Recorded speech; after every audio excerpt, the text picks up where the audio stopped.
예, 오늘 토론회에서 발표와 토론을 해줄 분들을 소개를 해드리도록 하겠습니다. 먼저 저희 오늘 토론회 자장을 맡아주신 시의회 박미정 의원님이십니다. 다음으로 주제 발표를 해주실 저희 광주광역시 사회서비스원 정책연구실 이선미 실장님이십니다. 예, 다음으로 이제 토론자를 소개해 드리도록 하겠습니다. 먼저 대구 쪽방상담소 장민철 소장님 오셨습니다. 다음으로 한국도시연구소 김준희 책임연구원님 오셨습니다. 전남대학교 생활복지학과 김지훈 교수님 참석해 주셨습니다. 예, 저희 마지막으로 광주광역시 돌봄정책과 박영숙 생활보장팀장님 오셨습니다. 주제 발표를 먼저 듣도록 하겠습니다. 주제 발표 이후부터는 오늘 토론회인 자장이신 박미정 의원님께서 진행해 주시겠습니다. 발표 주제는 광주광역시 비주거시설 고주민 생활실태입니다.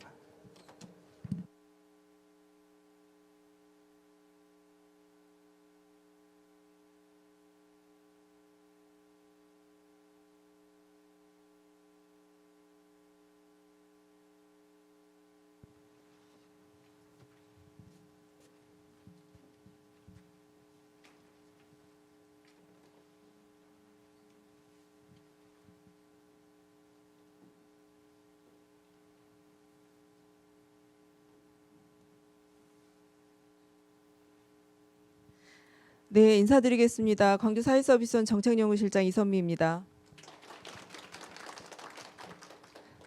네, 지금 잠깐 제가 중단했던 이유가 요즘 세상이 참 좋아져서 저기 앞에 있는 화면이 잘 안 보일 것을 염려해서 저희 주무관님께서 여기에 화면을 띄워주시는 노안으로 인하여 저쪽에 있는 게 좀 안 보이는 상황으로 그래서 지금 그걸 좀 보니라고 진행이 조금 늦어졌습니다. 바쁘신 와중에 참석해 주셔서 대단히 감사드립니다. 오늘 저는 광주광역시 비주거시설 거주민 생활실태라는 주제로 주제 발표를 하도록 하겠습니다. 오늘은 먼저 비주거시설 거주민이라는 개념이 굉장히 생소하실 것으로 생각이 됩니다. 그래서 그 개념에 대해서 먼저 이야기를 한번 해볼 거고요. 다음으로 조사에 대한 개요, 조사 결과 그리고 지원 방안에 대해서 말씀드리도록 하겠습니다. 저희가 이 연구를 추진하게 됐던 것은 다들 아시는 것처럼 앞에 굉장히 크게 잘 보입니다. 예. 저희가 92년에 대인동에 있던 시외버스 터미널이 광천동으로 이전을 했습니다. 그리고 2015년도까지는 다들 아시는 것처럼 광주역에 기차가 들어왔었는데요. KTX가 2015년부터는 광주역까지는 진입을 하지 않는 걸로 결정이 돼서 폐지가 됐습니다. 그래서 이런 여러 가지 상황들을 겪으면서 대인동과 광주역 인근에 있던 이제 경제적인 그런 부분에서 상당히 경제 상황이 악화됐고, 그리고 그 주변에 숙박 시설이 굉장히 많았는데 그 숙박 시설이 이제 전성기가 지난 상황으로 이 상황이 변경이 돼버린 상황입니다. 그래서 아까 우리 그 윤종철 센터장님도 말씀을 하셨지만 거리 노숙인이 조금 더 저렴한 가격으로 집의 형태를 취한 그런 안정적인 주거를 좀 얻고자 했을 때 찾을 수 있는 첫 번째 지역이 그런 지역들이었습니다. 저렴한 가격으로 입주할 수 있는, 살아갈 수 있는 이런 공간을 찾다 보니 자연스럽게 숙박시설, 그 경기가 조금 상황이 악화가 된 그런 지역들의 숙박시설들이 저렴한 가격으로 이제 월세를 내놓게 되는 형태로 숙박 운영 방법을 변경을 하게 됩니다. 그렇게 되다 보니까 자연스럽게 집은 이제 노후화되고 우리가 보통 집이라고 얘기할 때 여러 가지 조건들을 갖추지 못한 이런 곳에서 생활하시는 분들이 이제 점점 많아지게 되는 상황이었고요. 저희가 지금 얘기하는 비주거시설 거주민이라는 것은 흔히 이제 쪽방이라고들 얘기를 하시는 그런 개념입니다. 그래서 쪽방에 대해서는 노숙인 복지법에 노숙인과 쪽방 거주민 대상으로 5년마다 실태 조사를 하게끔 되어 있는데 실제 저희 광주 지역에 사시는 비주거 시설 거주민들은 그 쪽방 거주민 조사 대상에 해당이 되지 않습니다. 그래서 왜냐하면 이제 저희가 노숙인복지법에서 조사를 할 때는 쪽방 상담소 기준으로 해서 이제 조사를 하는 경우가 많기 때문에 저희 지역에 사시는 분들은 거기에 조사가 되지 않고, 그래서 현실적으로 광주 전역에 걸쳐서 생활하고 계시는 비주거 시설 거주민들에 대한 생활 실태는 지금까지 한 번도 진행이 된 바 없습니다. 작년에 동구 지역에 사시는 분들만을 다시서기에서 그 조사를 한 적이 있었고요. 그래서 광주 전역에 걸쳐서 어떤 얼마만큼의 그 쪽방 거주민들이 살고 계시는지도 현황 파악이 안 되어 있던 그런 상황입니다. 그래서 전체적으로 조사 대상을 광주로 확대하고, 그리고 이 비주거 시설 거주민들의 생활 실태가 어떤지를 파악해서 어떤 노력들을 통해서 우리가 그 비주거 시설 거주민들을 지원할 수 있을 것인지 그것을 목적으로 해서 연구가 진행이 되었습니다. 쪽방의 개념에부터 먼저 말씀드리겠습니다. 쪽방이라는 것은 쪽을 나누다, 쪼개어 나눈 방이라는 의미입니다. 그래서 하나의 방이 있으면 그걸 여러 명이 들어가서 살 수 있도록 쪼개어서 방 하나하나를 이제 하나의 방을 뭐 2개, 3개, 4개, 5개 뭐 이렇게 이제 쪽을 나누는 개념입니다. 그래서 주로 저희가 서울에서 쪽방이라고 얘기할 때는 이 개념의 방이 대부분이라고 생각을 하시면 될 것 같습니다.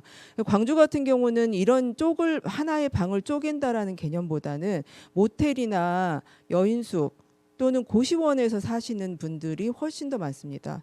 쪽방의 개념이 원래의 쪽을 나눈다는 개념과는 좀 다르다는 이야기입니다. 그래서 모텔이나 여인숙에 거주하시는 분들까지를 포함시켜서 지금 쪽방이라고 흔히들 얘기를 하고, 원래 원 의미의 쪽을 나눈 쪽방은 서울을 중심으로 분포가 되어 있다면 지역으로 내려올수록 이 쪽을 나눈 개념보다는 그 숙박시설을 주거로 전환을 시키는 이런 개념이 훨씬 더 많아집니다. 그래서 저희 광주만 모텔 여인숙이 많이 있는 그런 거기에 거주하시는 분들을 쪽방 거주민이라고 얘기하는 게 아니고 다른 지역들에서도 이제 쪽방 거주민 속에 이런 분들까지를 다 포함을 시키고 있습니다. 그리고 저희가 인구주택 총조사를 보면 거기에서는 주택과 주택 이외의 거처로 나눕니다. 그래서 주택은 여러분들 아시는 것처럼 여러분들이 지금 뭐 살고 계시는 아파트나 집, 최저 기준, 우리가 생활하기 위해서 최저 기준의 주택 그 조건들이 있는데요. 그걸 맞춘 집들을 우리가 주택이라고 얘기를 하고, 주택 이외의 거처는 보시는 것처럼 이제 오피스텔이나 기숙사나 호텔, 여관, 판잣집, 비닐하우스, 그리고 기타. 이 기타 안에 고시원, 쪽방, 비숙박용, 컨테이너, 창고, 움막 이런 식의 그 유형들의 거처가 주택 이외의 거처에 해당이 됩니다. 그래서 저희는 이제 지금 호텔, 여관 등 숙박업소의 객실과 고시원, 쪽방 이런 그 유형의 주택 이외의 거처에 사시는 분들이 광주에는 굉장히 많이 있다라는 것을 말씀을 드립니다. 그래서 저희는 비주거시설 거주민이라는 용어를 사용을 했습니다. 비주택 거주민이라는 용어도 사용을 하는데요. 비주택 거주민이라는 것은 공간을 강조하는 개념입니다. 주택이라는 개념은. 저희는 이제 그 주택이 아니고 비주거 시설이라고 해요. 주거라는 개념은 공간에 그들의 삶을 포함시키는 개념입니다. 그래서 단순히 공간이 뭐 몇 제곱미터냐 요게 중요한 게 아니고 거기에서 어떻게 살아가고 있는 삶의 모습이 어떤가 이걸 좀 더 강조하기 위해서 비주거 시설 거주민이라는 용어를 사용을 하는 거고요. 저희 조사에서 비주거 시설 거주민이라는 것의 조건은 보시는 것처럼 주택 이외의 거처, 그래서 모텔, 여관, 여인숙, 고시원 등에 살고 계시고 주거급여를 받고 있고 보증금이 없거나 또는 보증금이 100만 원 이하인 경우, 그리고 월세, 우리가 달방이라고 얘기하는데요. 월세로 그 주거 비용을 지불하는 경우, 그리고 필수 시설이 우리가 이제 살아가는데 부엌과 화장실, 목욕실 이런 것들이 필수적으로 필요한 시설들인데 이 필수 시설이 부족하거나 굉장히 열악한 상황인 경우, 이런 조건에서 생활하시는 분들을 비주거시설 거주민이라고 정의를 합니다. 이건 저희 이제 연구에서 저희 조사에서 규정하는 것이기 때문에 이것에 대해서는 이제 약간 다른 의견이 있을 수도 있을 거라는 생각은 합니다. 조사를 어떻게 진행했는지 말씀드리겠습니다. 저희 조사의 목적은 비주거시설 거주민의 생활 실태와 복지 욕구를 파악을 하는 것이고요. 뜨거운 여름인 7월 29일부터 10월 11일까지 그 직접 방문을 하거나 전화 상담을 통해서 조사를 진행을 했습니다. 조사 대상은 5개 자치구에 있는 거주민 584명이 응답을 해주셨고요. 조사 내용은 이제 일상생활과 관련된 전반적인 내용들을 조사를 했습니다. 대상자 선정 과정을 보겠습니다. 저희가 일단 주거급여 수급자를 기준으로 했습니다. 주거급여 수급자의 명단 파악을 위해서 한국토지주택공사에서 도움을 받아서 주거급여 수급자 중에 비주거시설에 거주하는 거주민들의 연락처와 그 성함을 저희한테 이제 어디에 사시는지 이런 기본적인 정보들을 저희한테 주셨고요. 그게 총 936명이었습니다. 그리고 나서 저희가 본 것 중에 비닐하우스에 사시는 분들도 계셨어요. 그래서 이제 그분들과 그 모텔이나 여인숙에 사시는 분들의 생활 모습은 주거 형태가 너무 다르기 때문에 그분들 몇 분을 제외하다 보니 879명이 됐고요.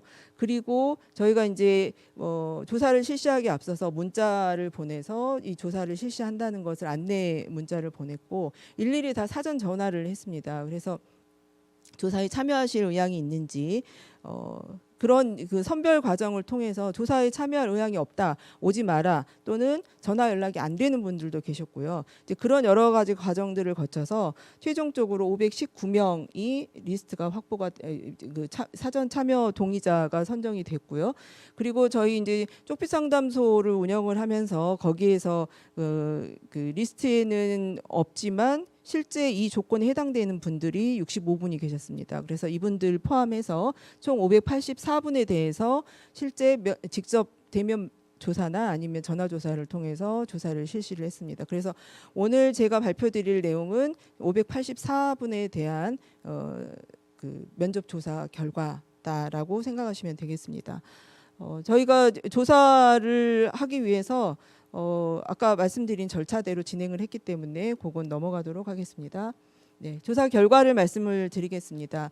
일단 거주지는 북구가 50.7%여서 저희가 동구 지역은 워낙 이제 저희 쪽빛 상담소도 동구에 위치해 있고 들랑달랑 사무소도 있고 해서 동구에 쪽방 거주민이 상당히 많다라는 거는 알고 있었는데 실제로 저희 리스트 상에서는 동구보다는 북구가 더 많은 그 인원들이 거주를 하고 계시는 것으로 나타났고요. 이제 그러다 보니까 고시원에 거주하시는 분이 38%, 여관 여인숙에 거주하시는 분이 29.8%, 그리고 모텔에 거주하시는 분이 32.2% 정도가 됐습니다. 연령대를 보시면 저희가 50대가 34.4%, 그리고 60대가 28.8% 정도가 됐습니다. 그리고 성별 같은 경우는 남성이 87.3%이고요. 근로를 하고 계시는 분이 34.1%, 가구원의 수를 파악을 했는데 99.3%가 1인 가구였습니다. 그래서 독거 생활하시는 분들이 단독으로 생활하시는 분들이 대부분이다라는 걸 알 수 있었고 장애 유무를 파악을 했을 때 7.2% 정도가 장애가 있는 것으로 나타났습니다. 이 그림은 북구 비주거시설 거주민들의 구별 동별 분포입니다. 그래서 북구에서는 지금 중흥동에 117분이 거주하고 계시고요. 용봉동에 74분, 그리고 이제 동구에서는 대인동에 109분, 계림동에 62분, 뭐 이렇게 지금 거주하고 계신 것으로 나타났습니다. 이건 이제 비주거시설 거주민들이 거주하고 있는 것을 그림으로 지도에 표시한 건데요. 그 구 도시를 중심으로 해서 그 외곽이 아닌 도심에서 지금 비주거시설 거주민들이 생활하고 있는 것을 알 수 있습니다. 저희가 앞에서 말씀드렸던 것처럼 동구와 북구의 거주민이 굉장히 많습니다. 그래서 다른 지역은 제외하고 동구와 북구의 비주거시설 거주민 특성을 비교를 했는데 일단 지금 파란색으로 되어 있는 것은 동구이고요. 초록색으로 되어 있는 것이 북구입니다. 보시면 동구는 모텔이나 여관 여인숙이 많고 북구는 고시원이 많습니다. 그것은 아까 말씀드린 것처럼 동구는 KT 그 광주역이나 시외버스 터미널 주변으로 형성이 되어 있었던 숙박 시설들이 이제 그 쪽방 거주민 쪽으로 연결이 되는 개념이고, 북구 같은 경우는 전남대학교 주변이거든요. 광주역 뒤에. 그래서 고시원의 형태가 더 많은 것으로 생각이 됩니다. 연령별로 보시면 이 동구 같은 경우는 이제 50대를 기준으로 해서 60대, 70대 비중이 높은데, 북구 같은 경우는 50대를 기준으로 해서 40대의 비중이 더 높다는 겁니다. 그러니까 동구 쪽이 조금 더 연세가 있으신 분들이 계시고, 북구 쪽은 조금 더 젊은 분들이 계시는 것으로 볼 수 있습니다.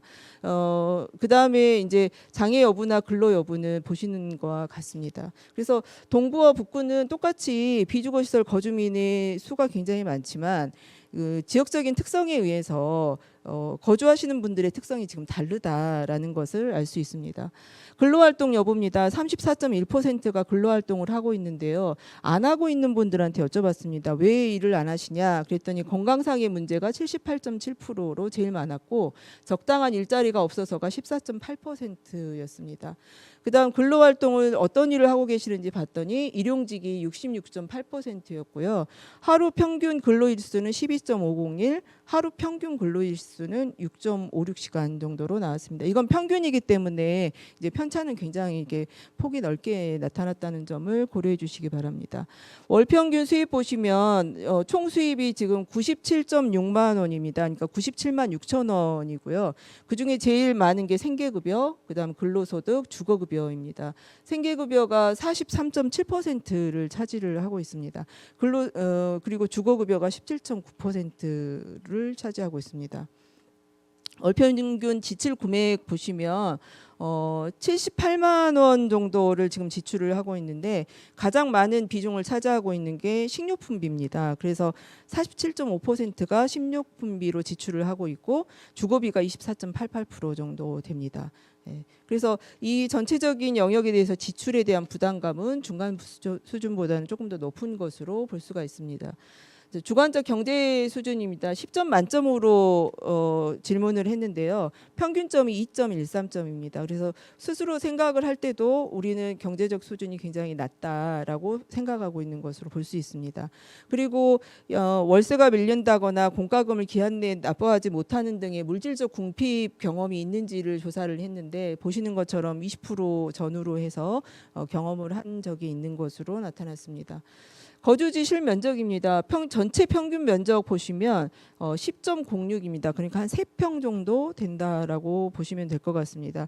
그런데 이제 지역마다 이게 평균이 지금 조금씩 실제 실면적이 좀씩 차이가 나고 있는데요. 그거는 모텔이냐, 여관 여인숙이냐, 고시원이냐, 그거에 따라서 조금 달라질 것 같습니다. 그래서 아무래도 고시원이 제일 평균 면적이 적은 것으로 나타났습니다. 그리고 현 거주지 거주 기간은 평균 3.68년이고요. 비주거시설 전체 거주 기간은 7.48년 정도 됩니다.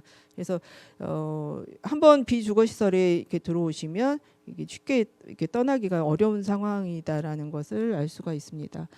보증금이 있다가 10.1% 정도였고요. 월세를 내냐 안 내냐 했을 때 98.9%가 월세를 내고 있고, 평균 24만 원, 25만 원 정도 월세가 평균적인 금액입니다. 각각 시설에서 주생활과 관련해서 시설 보유 현황을 파악을 했는데, 저희가 서울 중심의 쪽을 나눈 개념에서는 화장실이나 목욕시설 이런 게 굉장히 열악한데, 저희는 모텔과 여관, 여인숙 뭐 이런 쪽을 조사를 하다 보니까 화장실과 목욕시설은 있다라는 비율이 굉장히 높게 나오는 겁니다. 이게 시설 유형에 따라서 이제 다른 건데, 과연 이게, 그리고 이제 단독 사용, 그런 경우에 단독 사용을 하는 비율도 상당히 높은 거죠. 여기 보시면 단독 사용을 하는데, 이제 다만 부엌 같은 경우에 있다가 52.6%였고 없다가 47.4%입니다. 그러니까 부엌은 우리가 모텔이나 그 여인숙의 구조를 생각을 하시면 다른 시설에 비해서 부엌 시설이 상당히 열악한 것으로 볼 수가 있고, 그리고 이제 있어도 공동 사용하는 경우가 77.2% 정도로 나타났습니다. 냉난방 시설이 있다. 그렇지만 사용하지 않는다. 왜? 추가 비용에 대한 부담감 때문에 사용하지 않는다라는 것이고요. 그리고 주거 상태 양호 정도를 조사를 했습니다. 그래서 전체적으로 양호 수준은 상당히 떨어지는 것으로 나타났고, 현 거주지에 살게 된 이유가 뭐냐라고 했을 때 주거비가 저렴해서가 82.5% 정도였습니다. 그러니까 정말 주거비 때문에 이곳에서 살고 있다라는 분이 상당히 많은 것으로 볼 수 있습니다. 주택 내부 만족도에 대해서는 우리가 5점 만점이면 3점이 보통 수준인데 그거보다 점수가 낮은 2.70점이고요. 외부 환경 만족도는 주택 내부 만족도보다는 조금 더 높았습니다. 그러니까 5점 만점이 2.95점 정도 나왔습니다. 하루 평균 식사 횟수 보시면 하루에 2번 정도 식사하신다는 분이 74.3%였습니다. 그리고 어떻게 식사를 해결하는지 물어봤을 때 재료를 사용해서 직접 만들어 먹는다라는 분이 35.6%, 완성된 음식을 사서 먹는다는 분 30.1%, 음식 밀키트 같은 거 활용한다는 분이 19.2%였습니다. 건강 상태에 대해서는 본인의 건강 상태가 건강 나쁘다라고 얘기하신 분이 56.7%였었고요. 신체적으로 불편하다라고 얘기하신 분이 45.0%였습니다. 그래서 건강 상태는 긍정적이지 않은 것으로 볼 수 있습니다. 그리고 현재 앓고 있는 만성 질환이 고혈압, 당뇨, 관절염, 우울증까지 굉장히 다양한 그 질병을 경험을 하고 계셨고, 음주, 도박, 약물 흡연 여부입니다. 지난 1년 동안 이런 걸 경험을 했는지 여쭤봤을 때 음주는 51.2%가 음주를 했다. 도박은 48.8%, 흡연은 61.8%가 경험을 한 것으로 조사가 되었습니다. 자, 병원 치료를 받지 못한 경험이 있다. 26.9%였는데요. 왜 병원 치료를 못 받았냐라고 물어봤을 때 경제적인 이유 때문에, 의료비 부담 때문에 못 받았다라는 비율이 30.9%였습니다. 그리고 병원에 데려다 주거나 간병해 줄 사람이 없기 때문에가 11.5%로 나타났습니다. 어려울 때 도움을 받을 수 있는 정도를 물어봤습니다. 가족이나 친구나 이웃, 그리고 사회복지단체, 시 이렇게 각각에 대해서 당신이 어려움에 처했을 때 도움을 받을 수 있을 거라고 어느 정도 기대하는지를 물어봤을 때 사회복지단체나 사회복지시설이 5점 만점에 3.12점이었고요. 시와 자치구 공무원이 3.08점이었습니다. 근데 반면에 이웃에 대한 것은 이웃으로부터 도움을 받을 수 있을 것이다라는 기대는 이 나머지 그 대상 중에서 가장 낮은 점수를 보이고 있다라는 것입니다. 그다음에 연락하는 가족원이 있냐라고 물어봤을 때 없다라고 응답하신 분이 63.9%였습니다. 자, 이웃과의 관계에 대해서도 5점 만점에 상당히 중간보다 좀 낮은, 이웃과의 관계가 그렇게 긴밀하지 않은 것으로 볼 수 있고요. 그리고 반면에 이웃과의 갈등이 있냐라고 물어봤을 때는 96.2%가 없다라고 응답을 했습니다. 자, 스트레스 정도입니다. 7점부터 이게 10점 만점으로 기준을 조사를 했는데 평균 6점 정도가 나왔습니다. 그래서 굉장히 7점부터 10점까지 사이에다가 체크를 해주신 분들이 45.7%였고요. 4점부터 6점까지 체크해 주신 분이 43.7%였습니다. 그래서 스트레스 수준이 상당히 높다라고 볼 수가 있고, 그 스트레스의 원인이 무엇이냐? 1위가 경제 문제입니다. 45.4%, 그다음에 건강 문제, 그다음에 주거 문제, 구직 문제, 이런 것들이 이제 스트레스의 주요한 원인으로 나타났습니다. 저희가 이제 자아존중감이나 우울감 같은 경우에 상당히 이제 부정적인 그런 결과들이 나왔고, 자살 생각을 해본 적이 있냐라고 물어봤을 때 18.5%가 자살 생각을 해봤다. 지난 1년 동안. 그래서 상당히 자살 생각에 대한 수준은 높은 것으로 볼 수 있고요. 생활 만족도 수준은 이제 같은 그 결에서 좀 낮은 것으로 나타났습니다. 그래서 5점 만점으로 봤을 때 평균 2.33점으로 나타나서 우울감이 어느 정도 있고 자살 생각은 많이 하고 생활 만족도는 좀 떨어지고 스트레스 수준 높은 이런 상태여서 정서적인 어떤 지원을 어떻게 할 것인가에 대한 고민을 좀 할 필요가 있다라고 생각이 됩니다.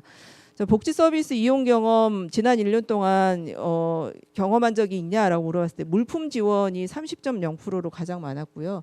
그다음에 식사 배달이 23.1%, 무료 급식 18.5%, 상담 15.4% 이렇게 진행이 됐습니다. 밑에 자세한 내용은 자료집 보시면 될 것 같습니다. 마찬가지로 필요한 서비스에 대해서도 물품 지원이 필요하다, 식사 배달 서비스 필요하다, 또 주거 지원이 20.4%로 필요한 서비스에서는 이제 제일 높은 것으로 나타났습니다. 이용 서비스를 어떻게 알게 됐는지 물어봤는데요. 구청이나 행정복지센터 소개로 해서 알게 됐다가 36.8%였고 사회복지기관 상담을 통해서가 22.3%로 나타났습니다. 그래서 서비스 경로를 조금 더 다양화할 필요가 있다라고 생각이 됩니다.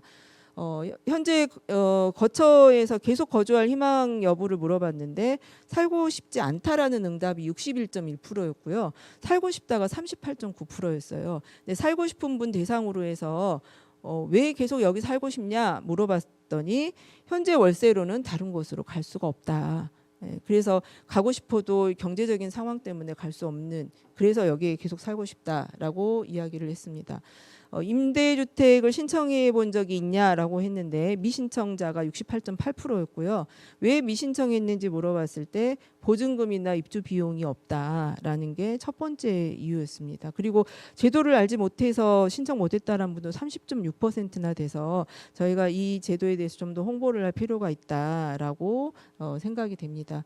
향후 거주하고 싶은 집의 유형은 공공기관에서 운영하는 임대주택을 가장 선호하고 있었고, 만약에 이렇게 집을 이제 바꿀 수 있다면, 상향할 수 있다면 앞으로 같이 살고 싶은 사람이 누구냐라고 물어봤을 때 그냥 혼자 살고 싶다는 분이 굉장히 많았습니다. 예.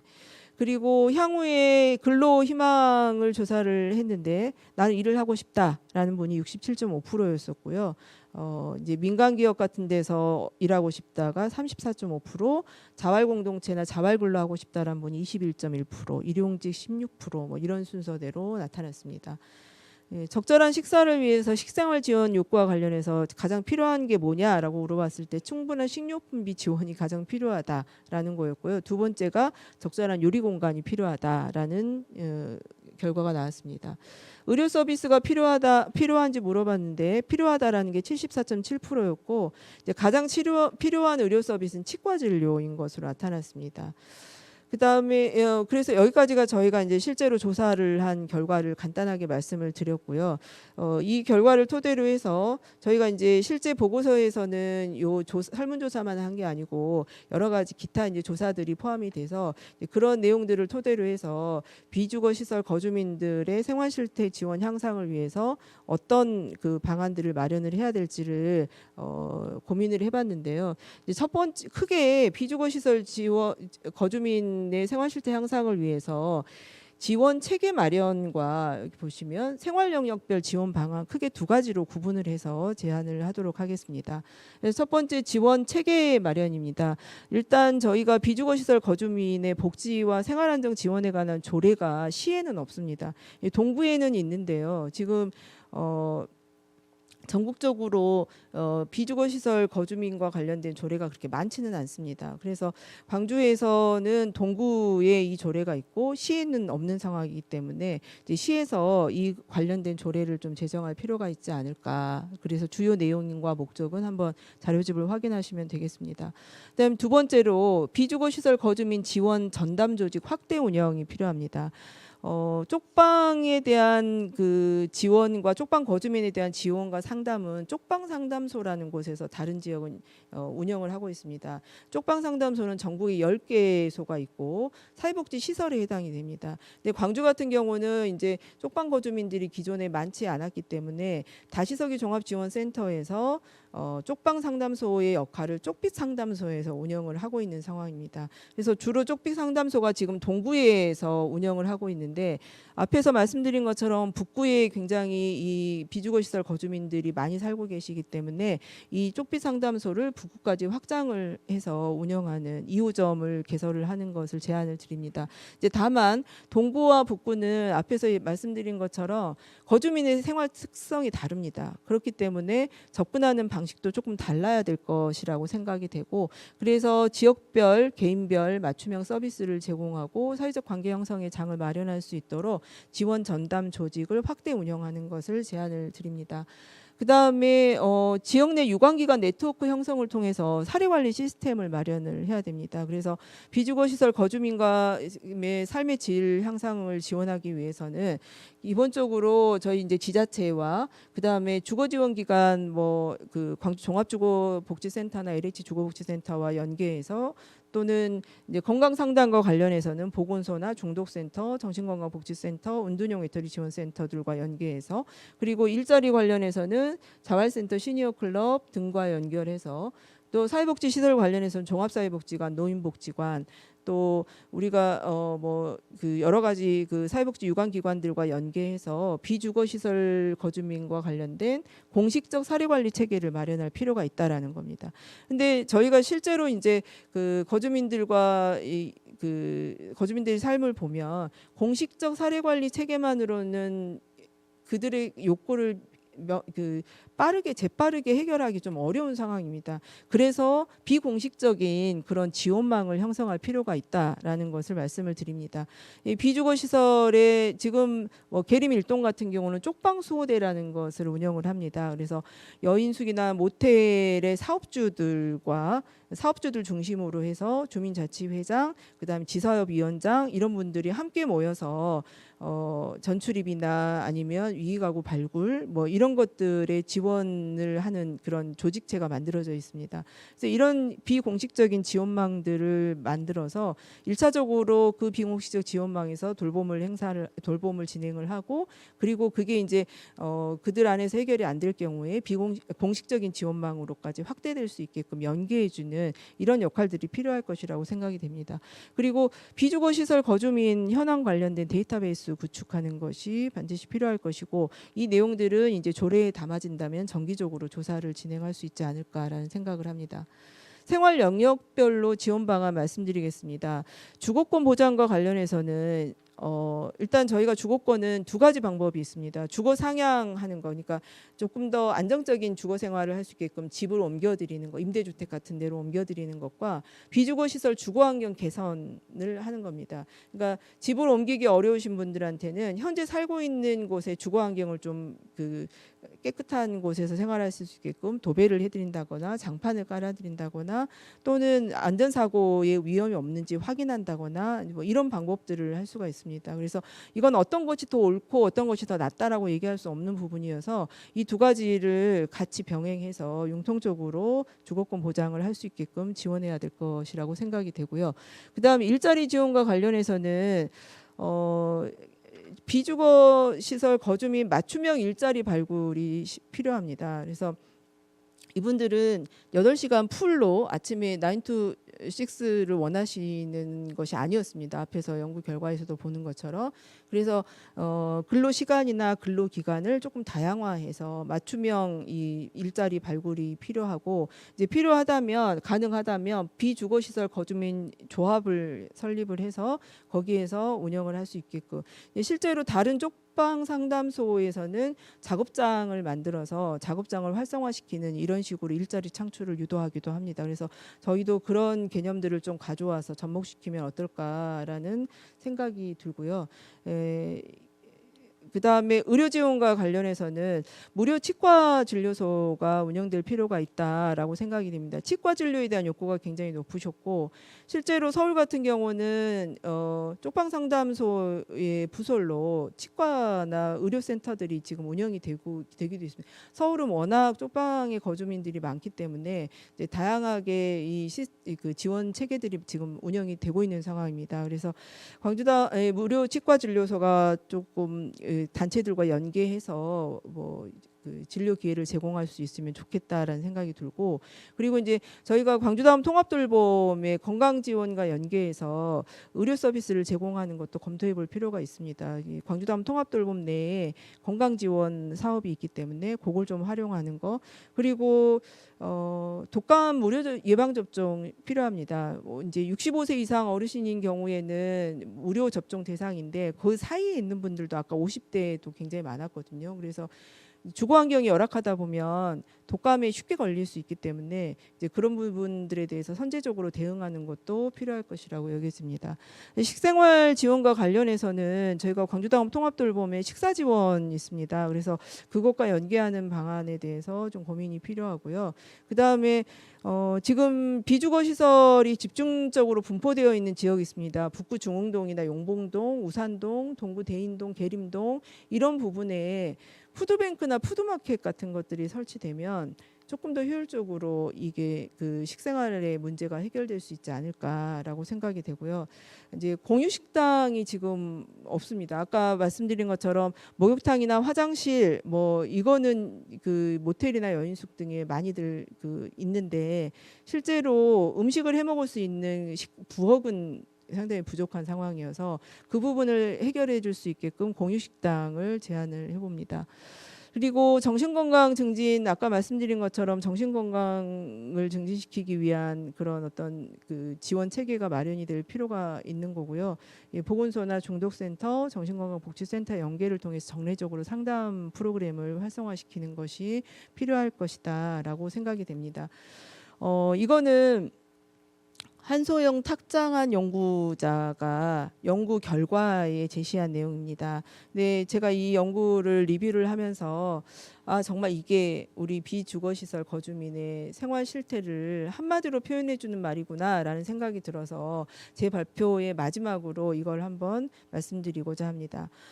거주하기는 열악하지만 오로지 감내할 수밖에 없는, 때로는 밉지만 결국 의지하게 되는, 그러니까 위에는 공간적인 의미 주거의 특성을 얘기를 하는 거고요. 밑에는 관계적인 이웃들과의 관계, 아까 보신 것처럼 이웃들과의 갈등도 없지만 이웃들을 의지하지도 않는 상황입니다. 그래서 때로는 밉지만 결국 의지하게 되는, 쪽방촌을 탈출해서 더욱 잘 살아보고 싶지만 막상 다른 곳으로 갈 수도 없는, 그래서 이런 상황에 처해 있는 저희 비주거시설 거주민들을 위해서 조금 다양한 방법으로 지원 체계가 마련이 되었으면 하는 바람을 가지면서 발표를 마치겠습니다. 감사합니다.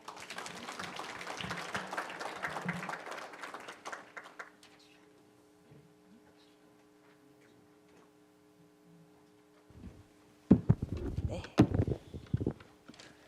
우리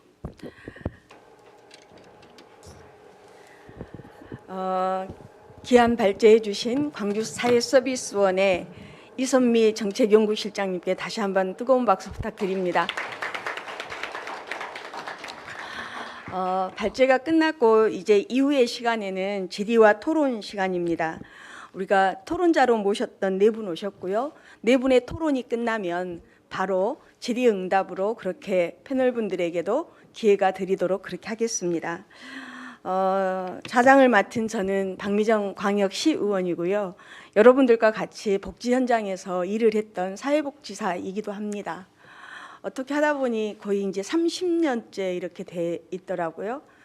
복지 현장에서 보고 듣고 배웠던 것들을 정치의 영역으로 접목시켜 가는 과정이 있습니다. 그런데 그동안에 우리는 헌법에 보장된 의식주라고 하는 부분이고 의와 식보다 더 앞선 게 주거권이라고 할 수 있습니다. 공간의 안정성은 한 인간의 존엄성인가 동시에 사람답게 살 수 있는 가장 기본적인 것입니다. 전직에 이런 토론회가 좀 이루어졌어야 되는데 지금 시작한 게 한편으로는 지금부터 해도 늦지 않다라는 마음으로 적극적으로 해나갈 수 있는 시간이 된다고 볼 수 있겠습니다. 그럼 가장 먼저 우리 멀리 대구에서 와주셨습니다. 대구 쪽방상담도 소장님이시는 장민철 소장님 모시고 첫 번째 토론을 듣도록 하겠습니다. 함께 뜨겁게 맞이해 주시기 바랍니다. 네, 반갑습니다. 소개받는 장민철입니다. 저는 광주에 경상도 사투리를 쓰더라도 좀 이해해 주세요.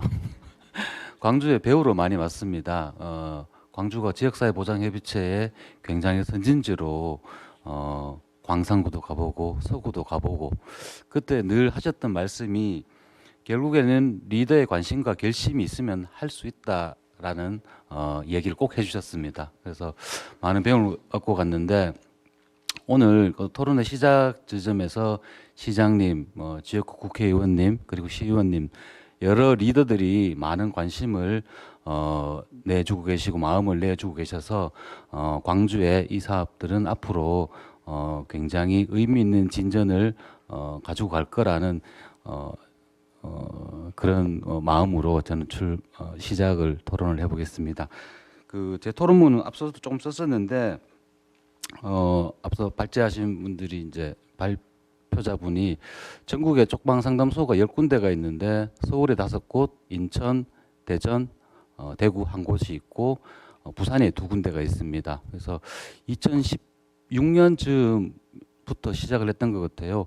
전국에 이런 상담소들이 설치된 곳 말고도 굉장히 많은 쪽방촌들이 혹은 쪽방과 유사한 광주에서는 비주거 시설이라고 하고 또 어떤 곳은 비주택, 주택 이외의 거처 굉장히 많은 다양한 방식으로 분명히 있을진데 왜 통계상은 없다고만 할까? 복지부의 통계에서는. 그래서 전국 쪽방협의회에서 울산, 광주, 경기도 의정부, 성남 등 쪽방이 있을 법한 지역에 추적 조사를 해서 했던 경험이 있고 그때 제 담당이 광주 지역이라서 광주 대인동과 일부 지역들을 다녔던 경험들도 있습니다. 어쨌든 그 상담소들은 뭐 2000년, 2001년 이렇게 한 20여 명 가까이 상담소들이 운영을 하고 있는데 제가 오늘 이 자리에서 뭐 드리고 싶은 얘기들은 어쨌든 먼저 상담소를 운영해 본 경험 그리고 같은 활동을 하는 활동가로서 이런 측면들이 좀 고려되면 좋지 않겠는가 하는 부분들에 대한 이야기입니다. 대부분 상담소들은 앞서 나온 어떤 발표 자료에 뭐 사례 관리나 주거, 취업, 자활, 생계나 물품 지원 그리고 의료, 교육, 정서 지원 그리고 혹서기, 혹한기 관련되어 있는 사업들을 지역별 상황이 조금씩은 다르지만은 대부분 이러한 사업들을 중심으로 20여 명 가까이 사업들을 진행하고 있습니다. 다만 최근에 서울 같은 경우는 서울시장께서 약자와의 동행이라는 타이틀을 가지고 굉장히 많은 예산을 들여서 동행 식당, 동행 목욕탕 뭐 이런 식으로 사업들을 이렇게 어떻게 보면 물량 공세일 수 있는데 굉장히 많은 예산들이 수십억이 이제 붙고 있습니다. 근데 장점도 있지만은 또 서울 지역 같은 경우는 서울시가 지정한 쪽방 바운더리에 있는 건물들 외에 다른 지역에도 굉장히 많은 쪽방 주민들이나 비주택 거주자들이 존재를 하는데 그 이 너머에 계시는 분들에게는 서비스가 제공되지 않습니다. 그리고 쪽방에 계시다가 어렵게 임대주택으로 가시는 분들도 서비스 제공이 이제 제한되고 있어서 그런 부분들은 지역적 차이가 있지만 뭐 예산이나 이런 부분들은 좀 본받을 만하지만 서비스 대상이라든지 규정에 대해서는 또 다르게 좀 해석을 해서 좀 더 많은 곳으로 공평하게 서비스가 제공되어야 되지 않을까라는 생각도 가지고 있습니다. 저는 크게 한 5가지 정도인데 시간이 많지 않죠, 의원님. 그래서 짧게만 좀 말씀을 드리면 행정이나 사례 관리라는 부분들이 반드시 좀 필요한데 사례 관리야 뭐 광주에서도 지금 발표에서도 굉장히 많은 지역 네트워크를 통해서 사례 관리가 필요하다고 얘기는 하지만 그 사례 관리를 하는 좀 시스템이 좀 필요합니다. 시스템이 필요한데 복지관이나 거리 노숙 혹은 뭐 시설에 계시는 분들하고는 또 다른 특성을 가지고 있는 분들이 이분들이라서 이분들에 맞는 사례 관리 전산 프로그램이 꼭 필요하다는 얘기를 복지부에 계속 하고 있는데 복지부가 예산과 시간이 드는 부분이라서 마련해 주지를 못하고 있습니다. 그래서 뭐 지역적으로는 다 비슷한 상황일지라고 예상이 됩니다. 그러니 전국에서 이런 전산 관리 시스템이 필요할 때 광주의 의견도 좀 받아서 꼭 같이 하면 좋겠다는 말씀을 좀 드리고 싶고 그리고 실제로 그 지역 네트워크를 그 저희가 뭐 지역의 자활이라든지 여러 가지 지역의 정신보건단체라 이렇게 어떤 협업을 좀 해보면은 이분들이 가지고 있는 특성들이 일반적으로 다른 지역의 복지보건단체들이 만나는 분들하고는 또 다른 결을 가지고 있는 이제 삶의 성향을 가지고 있어서 좀 더 세심하게 연계를 하는 방법 부분들이 많이 필요한 것 같았습니다. 두 번째로 말씀드릴 부분은 의료에 대한 부분인데요. 발표에서도 의료에 대한 필요성이 74% 이상으로 굉장히 높게 나오고 있는데 의료라는 부분이 이 쪽방 주민들 혹은 비주거 시설에 계시는 분들을 하고 라포를 형성하기에 그리고 관계 맺기 그리고 실질적으로 제일 필요한 부분이라는 부분에 충분히 공감을 하는데 서울, 대전, 대구 같은 경우는 이제 무료 진료 세팅을 아예 만들어서 이분들이 쉽게 올 수 있는 방식을 취하고 있습니다. 그래서 지역사회 연계가 적절하냐 혹은 이분들을 위한 직접적인 의료 세팅을 만들어 내는 부분이 중요한지는 지역에서 한번 고민을 해보시면 좋을 것 같고 결국 이게 의료인 이제 공중보건이나 혹은 뭐 상설 진료를 할 수 있는 의사 인력이 있어야 되는데 이 부분에 있어서는 예산이라든지 여러 가지 복지부로부터 인적 지원을 받아야 되는 측면들이 있어서 단순하게 민간이 추진하는 마음만으로는 할 수 없고 지자체와 의회가 같이 노력을 좀 해야 되는 부분이다라고 좀 말씀을 좀 드리겠습니다. 세 번째로 실태 조사에 대한 부분인데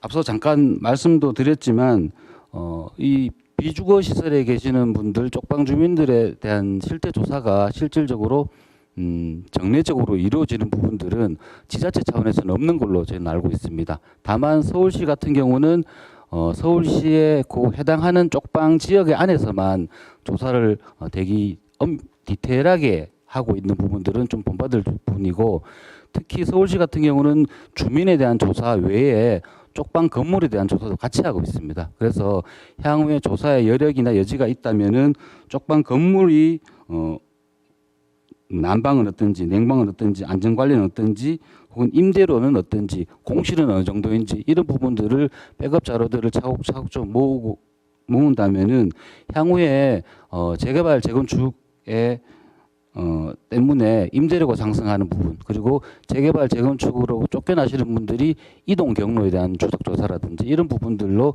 좀 이어질 수 있을 거라고 좀 판단이 되어서 조사는 꼭 계속 했으면 좋겠다라는 부분이 있고 참고로 말씀드리면 대구시 같은 경우는 이미 2018년에 폭염이 그 자연재난에 포함이 되면서 자연재난 예산을 특정 시기에 폭염 혹한에 대규모로 몇억 단위 정도로 사용하고 있습니다. 그러니까 해당 과 예산은 아니지만은 이러한 실태 조사나 데이터를 근거로 작년 올해 에어컨 설치도 이제 가능하겠는데 이 예산들이 자연재난과 예산에서 나오는 부분이라서 이런 자료에 대한 조사가 좀 필요한 부분입니다.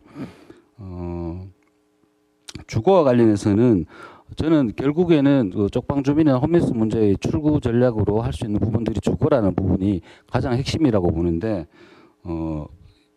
발표에서 나왔던 부분 중에 살고 싶다 쪽방에 근데 알고 보니 갈 곳이 없어서 살 수밖에 없는 거거든요. 근데 지금 아까 전에 오신 내빈 중에 주거복지센터 센터장님도 오셨을 것 같은데 정부에서 하는 매입임대주택이라든지 다양한 임대주택 제도들이 조금 더 이분들에게 쉽게 전달될 수 있도록 아마 기초자치단체들이 국토부 사업을 이제 하고 있는 걸로 알고 있고 대구도 저희가 몇 년 직접 수행했던 사업 경험들도 있는데 결국 정보를 몰라서 이분들이 이런 제도 신청이라든지 혹은 본인이 움직일 수 있는 여러 가지 경제적이나 혹은 뭐 누군가 옆에서 도와줄 사람이 없어서 쉽게 포기하는 부분들이 많습니다. 그래서 이 부분들을 포기하지 않도록 정보가 잘 전달될 수 있도록 할 수 있는 기능들이 필요한데 주거복지센터도 마찬가지고 쪽비 상담소라든지 기타 이제 활동을 하시는 분들도 이 주거 시스템에 대한 어떤 것들을 대기 업무의 파이 중에 굉장히 크게 좀 가져간다면은 굉장히 자신 있는 출구 전략 하나 들고 이분들 만나는 거다라고 활동할 수 있을 것 같습니다. 마지막으로 말씀드릴 부분은 사실 저도 답은 잘 없는데 제일 결국에는 이분들이 소득을 유지하고 안정화시키려면은 일자리나 혹은 뭐 자활 등의 일을 통해서 소득을 확보를 해야 되는데 이 부분을 만들어내기가 정말 쉽지 않습니다. 그리고 복지부는 주로 거리 노숙인들이나 노숙인들을 위한 자활 사업에 예산이 좀 집중되어 있는 상황이라서 쪽방에 계시지만 일하고 싶다는 분이 67%가 넘잖아요. 근데 이분들을 위한 일자리를 어떻게 만들어낼 것인가라는 부분들을 고민을 해봐야 되는데 대구 같은 경우는 결국 이걸 사회적 경제 조직으로 2018년부터 협동조합을 만들어서 하고 있는데 뭐 통장이 없는 분들도 괜찮다. 하루에 2시간 일할 수 있는 분들도 괜찮다. 수급자분들도 돈 없으면은 오시라. 일단은 우리가 일이 필요한 분들, 소득이 필요한 분들에게 소득을 건넬 수 있는 방식을 만들어내는 부분으로 기준을 잡는다면은 일자리를 만들어내는 부분에 있어서 좀 더 다양성을 확보할 수 있지 않을까 그런 부분이 좀 들고요. 자료여든 제 토론문에 없는 내용인데 아마 광주가 제일 잘하실 것 같은데 정책 활동들을 통해서 저희도 하다 보니 결국 무연고로 사망하시는 분들을 위한 공영 장려가 필요하지 않느냐. 그리고 4층, 5층 임대주택은 너무 힘드니 지원주택이 필요하지 않느냐. 여러 가지 활동을 하다 보니 추가적인 정책 지원이나 기반이 마련되어야만 해결할 수 있는 상황들이 계속 발생을 하게 됩니다. 그래서 이런 부분에 대한 어떤 노력들이 시기마다 꼭 필요한 상황들마다 같이 할 수 있는 광주가 된다면은 분명히 선도적인 활동 영역으로 함께 하실 수 있을 거라고 저는 믿어 심지 않습니다. 이상입니다. 우리 장민철 소장님 대구 사례를 들어서 적절하게 광주에 맞는 제안들까지 같이 해주셨습니다. 다시 한번 박수 보내주시기 바랍니다. 먼 길 오셨는데 충분한 시간을 못 드려서 죄송합니다. 네, 우리 두 번째 모시는 토론자는요. 우리 지역의 주요한 대학의 그 생활복지학과 전남대학교 생활복지학과에서 교수로 계시는 김지은 교수님 모시고 비주거시설에 대한 거주민 복지 증진 방안 토론을 듣도록 하겠습니다. 네, 토론 시작해 주십시오. 네. 네, 안녕하세요. 전남대학교에서 사회복지 실천을 전공하고 있습니다. 저 역시 대구 사투리가 살짝 나올 수 있습니다. 광주 온 지 얼마 안 돼서요. 적응 중에 있습니다. 저는 2년 전에 이제 광주에 처음 와서 이제 시를 알아가면서 했던 일이 이제 고독사 TF 팀이었고요. 그리고 이제 통합 사례 관리 관련해서 이제 교육들을 해오면서 지역의 분들이 얼만큼 이렇게 사례 하나하나에 관심이 많은가 이런 것들을 많이 느꼈어요. 더불어서 이제 은둔 고립 청년 그리고 지금 비거주 시설의 거주자를 위한 복지 이거 굉장히 사실은 생각해내기 어려운 거고 실제 생각했다 하더라도 시도하기가 굉장히 어려운 사업들인데 이걸 그래도 광주가 하고 있구나라는 것에 굉장히 놀라움을 가졌었고요. 저는 이제 주로 연구를 이제 자살 예방 쪽에 하고 있는데 그런데 이 맥들이 다 좀 연결이 되었다. 뭐 실 꿰듯이 다 꿰어 있다라는 생각들이 들었습니다. 고독사, 자살 예방, 은둔 고립 청년들, 그리고 쪽방촌, 그리고 비거주 주민들 등등 이러한 연결점들을 이제 이어서 따라가다 보면은 소외되고 좀 감춰져 있던 분들, 각각의 사연들은 너무 달라서 접근 방법 역시나 너무나 다양하지만 결국은 우리가 별로 관심 갖지 못했던 대상들을 지금 광주는 그래도 발굴하고 있구나. 자꾸 찾아가구나 있구나라는 생각들을 많이 하게 됐습니다. 그래서 이번 특별히 연구는 또 더운 여름에 일일이 그 대상자분들을 만나러 갔다라는 것 그리고 사실 쪽방촌은 이제 우리가 물리적으로 공간적으로 눈에 시각화되어서 들어오기 때문에 접근하기가 한편으로 용이한 점이 있지만 사실 비거주 시설은 일일이 찾아가고 손을 닿기가 굉장히 어렵다는 것을 알고 있습니다. 고독사 TF 시작할 때 이제 지자체에서 많이들 하셨던 말씀들이 일일이 1인 가구, 네, 40대 이상의 1인 가구를 이제 전체 전수조사를 하시면서 제일 어렵던 게 만나기가 너무 힘들다.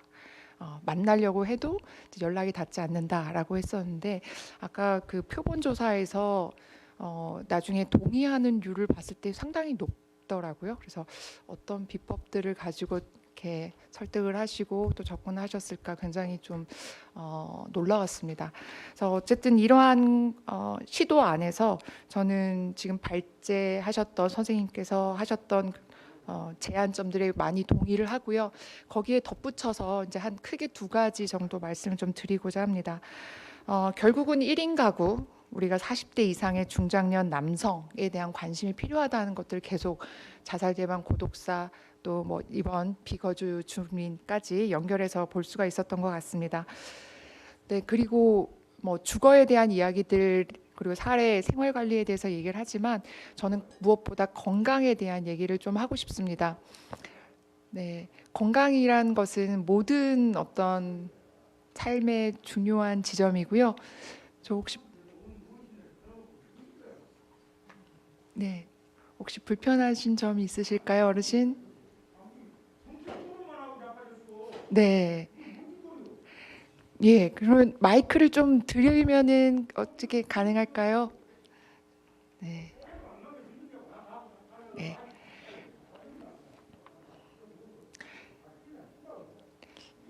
하고 싶으신 말씀이 있으신 것 같은데. 네. 힘드셨던 것 같아요. 계속 앉아 계시는 게. 네. 그렇죠. 정책 토론이라고 하면 이제 탁상 공론인 것 같은 생각, 또 말로만 하는 것 같은 생각들 분명히 너무나 들죠. 저 역시도 그런 생각들 많이 해왔던 사람 중에 하나인데요. 결국 여기 이 자리에서 이 시간에 한다는 게 의미가 있는 것 같아요. 우리는 지금 시의회 안에 있고요. 5층에 예결과 관련된 장소에서 같이 이야기를 나누고 있습니다. 연구를 하셨던 것들을 이 자리에서 발표하는 이유는 여기에 힘을 실기 위해서죠. 저는 이 연구를 보면서 북구의 쪽방촌이 아닌 이제 제2의 비거주 시설 거주민을 위한 쪽비 상담소가 생길 수도 있겠구나라는 희망감을 받고요. 그리고 여기서 뭔가 이분들을 위한 커뮤니티가 생길 수도 있겠구나라는 생각을 했습니다. 그러한 것을 힘을 모으기 위한 자리가 사실은 토론회라는 생각이 들고요. 그 힘을 실기 위해서 저 역시도 여기 오게 됐습니다. 멀리 대구에서도 오신 라고 생각을 하고요. 그리고 더불어서 이제 발제해주신 그런 연구 결과를 듣는 자리이기도 하지만 실제 거주하시는 분들이 무엇을 원하는지 의견을 덧붙여 주시는 자리이기도 합니다. 그래서 이제 이 자리에서 저는 두 가지 말씀을 좀 간략하게 드리고 싶고요. 첫 번째는 건강. 예, 다시 여러 측면으로 다 돌아가도 건강은 모든 것의 기반이 되고요.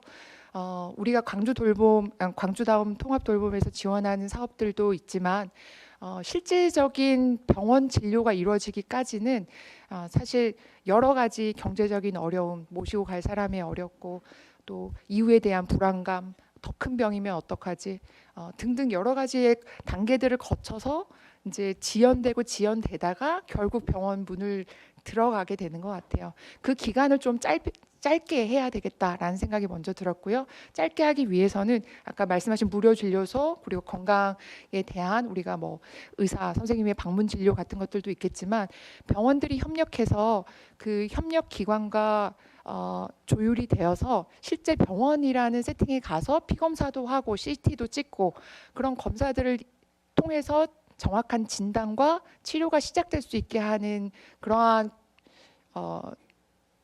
역할을 하는 그러한 네트워크가 필요한 것 같아요. 그래서 저는 병원에서 의료사회복지사로 한 6년간 일을 했습니다. 어려운 곳에서 계시면서 늦게 병원을 찾아오시는 분들이 너무너무 많이 안타까웠고요. 그런데 이분이 조금만 더 빨리 오셨으면 더 좋았을 텐데 이분에게 우리가 드릴 수 있는 정보를 더 빨리 지역에서 드렸으면 더 좋았을 텐데라는 생각을 굉장히 많이 했습니다. 실제 우리나라는 건강보험을 비롯해서 의료급여 신청할 수 있는 그런 제도가 있고요. 또한 긴급돌봄 재난의료비 지원사업 등 실제 건강과 관련된 자원이 많음에도 알지 못해서 몰라서 그리고 두렵기 때문에 못 가는 경우들이 너무나 많습니다. 그런 의료 접근성을 높이는 전략이 일단은 가장 먼저 또 중요하게 시작됐으면 좋겠다는 생각이 들고요. 두 번째는 문화입니다. 우리 광주가 문화도시라고도 하죠. 사실 우리가 이 쪽방촌에서 뭐가 필요할까, 뭐가 부족할까를 항상 채우려고 노력을 하고 토론을 하고 있지만 또 하나는 뭐가 더해지면 좋을까, 없는 것, 남들은 있는데 없는 것, 또는 여기에 더 더해져서 좋아질 것들 뭐가 있을까. 사실 문화 여가라는 부분들에 대해서 우리가 좀 많이 소홀한 것 같아요. 복지에 대해서 얘기하고 하는 중에 사실은 복지라는 것이 큰 행복을 추구한다라는 의미인데 그 행복 안에 괴로운 것을 없애는 것보다 또 즐거움을 더하는 것이 굉장히 의미가 있다고 생각을 합니다. 그래서 조금 즐거운 거리들이 뭐가 있을까? 우리가 만약에 정말 북구 쪽에 상담소가 생기고 거기 안에 커뮤니티가 생긴다면 그 안에서 자발적으로 우리 뭐 낚시를 한번 갈까? 우리 뭐 온천을 한번 갈까? 같이 할 수 있는 것들이 자꾸 만들어졌으면 좋겠습니다. 그리고 지역사회 인프라들이 상당히 잘 갖춰져 있는 도시이기 때문에 또한 비거주 주민들이 지금 위치하고 계시는 지역들이 그렇게 외곽이 아니라 도심에 가까이 위치하고 계시고 그리고 사회복지기관이나 우리 공공기관과의 네트워크들이 어느 정도 잘 형성되어 있다는 강점들이 있기 때문에 그런 걸 활용해서 조금 더 행복할 수 있는 거리들을 자꾸 소통하면서 만들어가는 그런 계기가 됐으면 하는 바람을 갖습니다. 네, 이상입니다. 감사합니다. 네, 김주은 교수님 수고하셨습니다. 가장 중요하게는 이분들이 잘 드실 수 있는 건강상의 문제이고요. 거기에 맞물려서 공유 주방, 공유 부엌 같이 이렇게 제안을 해주셨습니다. 그리고 또 하나는 삶을 풍요롭게 할 수 있는 문화, 애양 광주로서의 문화의 토대가 이분 그 비거주 시설 주민들에게도 골고루 갈 수 있는 정책들이 필요할 것 같습니다. 오늘 발제와 두 분의 토론 과정 중에 제가 바로 우리 입법정책관실에 이 조례를 연구 과제로 올려달라고 문자를 보냈습니다. 8월 달이었죠. 우리가 거주민 지금 쪽빛 상담소 관련해서 토론회하고 이번이 두 번째입니다. 그리고 이번에 토론회는 좀 다른 게요. 우리 집행부에 지금 박영숙 팀장님 나와 계십니다만 누구보다도 적극적으로 이 사안에 대해서 지혜롭게 같이 머리 맞대고 있습니다. 그래서 내일부터 시작될 본회산 심의에서 좋은 결과 나올 수 있도록 의회랑 행정이 좀 적극적으로 노력하도록 그렇게 하겠습니다. 세 번째 토론자분 모시겠습니다. 우리 김준희 연구원 오셨습니다. 한국도시연구소의 김준희 연구원님 모시고 세 번째 토론 듣도록 하겠습니다. 뜨겁게 환영해 주시기 바랍니다. 네, 저는 앞선 발제를 듣고 토론해 주신 거를 들었을 때 이제 이런 조사 결과를 되게 굉장히 폭넓게 해주시고 제안도 다 방면으로 해주시고 하셔서 다소 이야기가 중복될 수도 있을 것 같습니다. 근데 제가 있는 연구소에서는 그간 쪽방과 관련된 조사 그리고 그 외에 뭐 거리 노숙이나 시설에 계시는 홈리스 분들에 관한 좀 포괄적인 조사와 연구를 하고 있는 기관입니다. 그러다 보니까 좀 전체적인 현황에 대해서 좀 말씀드리고 그리고 또 이제 그 공공과 민간의 역할에 대해서 말씀드리려고 합니다. 그래서 오늘 그 제목은 이제 비주거 시설이라는 게 이제 들어가고 있는데요.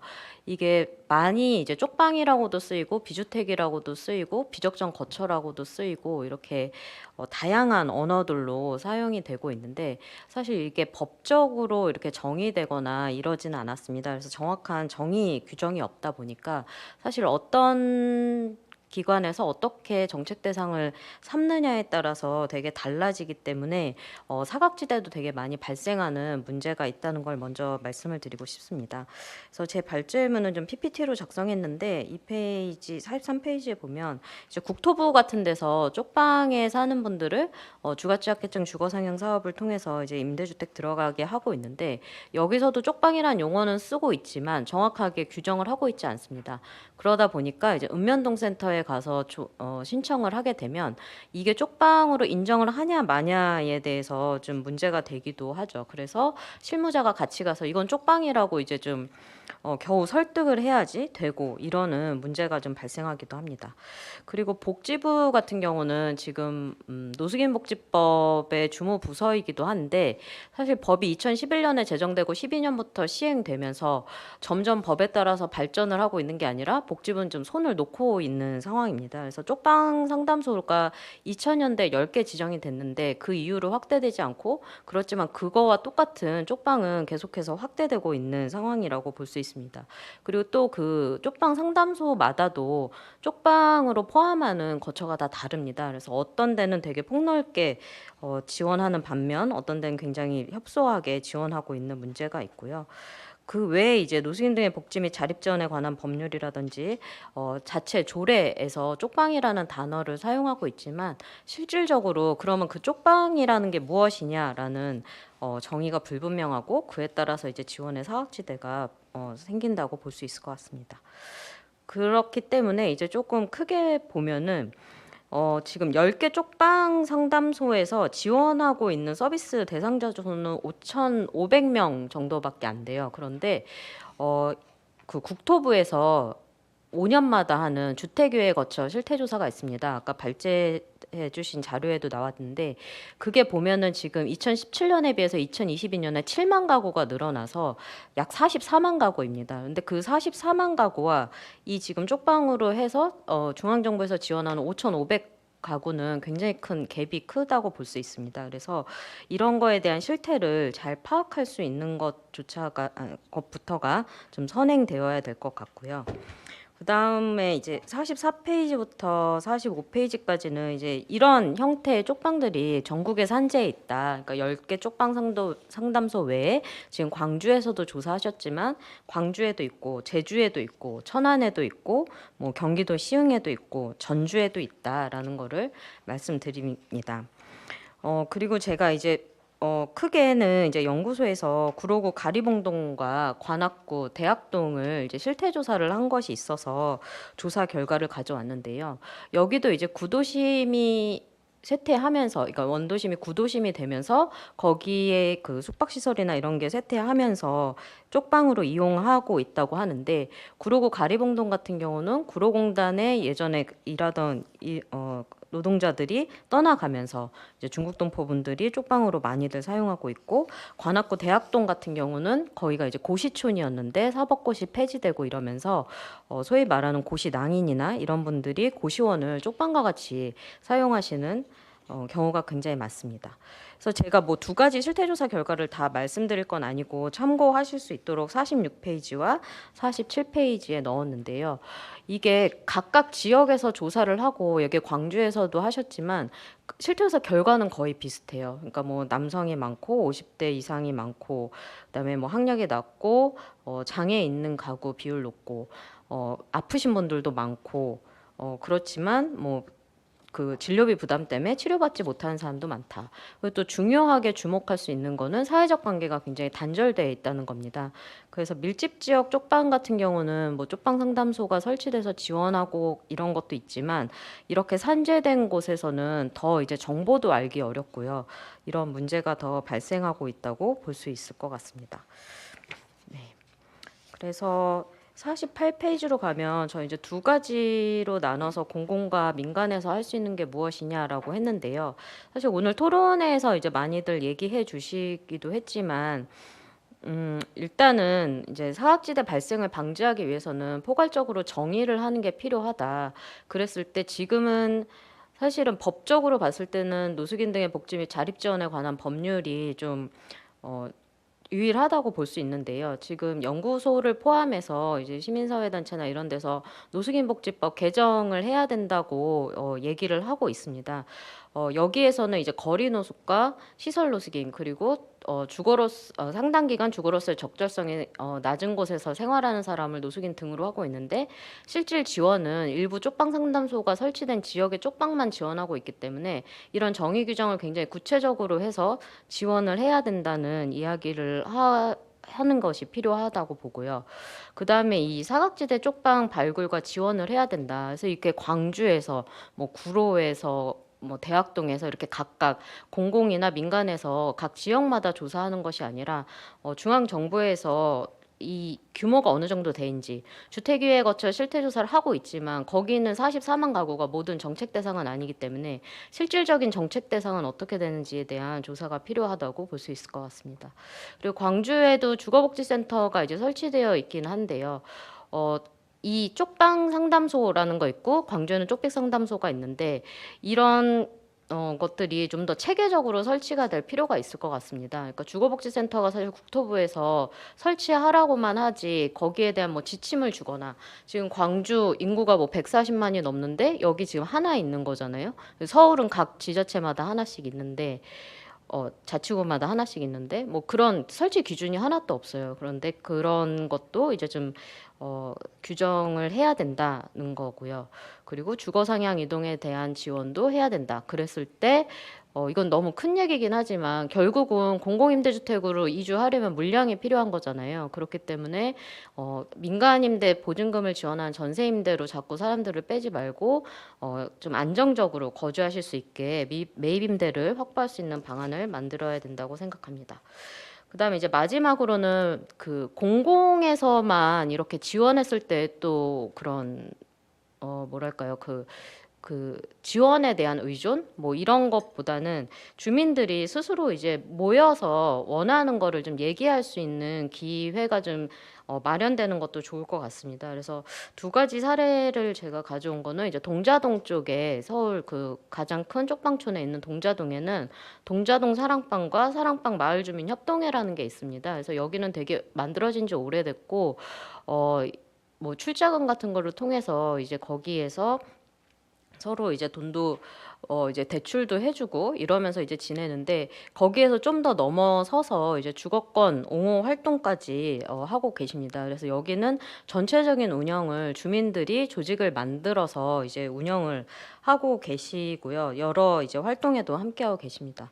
그리고 그 다음에는 관악구 대학동 같은 경우는 이제 고시촌인데 여기는 정말 산재에 있고 정보가 아무것도 없었는데 여기 같은 경우는 이제 천주교 쪽에서 좀 들어가셨어요. 이제 종교 쪽이긴 한데 이제 천주교 빈민사목위원회에서 공간을 하나 만들었죠. 그래서 그 커뮤니티 시설에 참 소중한이라는 것을 만들었는데 여기에 이제 그 앉아 있을 수 있는 공간 그리고 그러니까 앉아 있을 수 있다는 게 그냥 와서 아무것도 안 해도 되는 공간이죠. 그리고 이제 간단한 부엌을 만들어 놓고 뭐 라면 같은 걸 이제 끓여 먹을 수 있거나 이렇게 했는데요. 이제 여기 같은 경우도 이제 처음에는 사람들이 오는 것도 되게 꺼려하고 와서 인사하는 것조차도 굉장히 어려워하시던 분들이 계속 이 공간에서 사람들을 마주치고 이러면서 이제 많이 친분도 쌓아지고 그리고 뭐 한 달에 한 번 하는 생일 파티나 뭐 이제 이런 걸로 통해서 굉장히 많이 즐거워들 하십니다. 그래서 이 사진이 한 달에 한 번 하는 생일 파티인데 처음엔 뭐 한 20명 오셨다면 지금 한 7, 80명씩 이 작은 공간에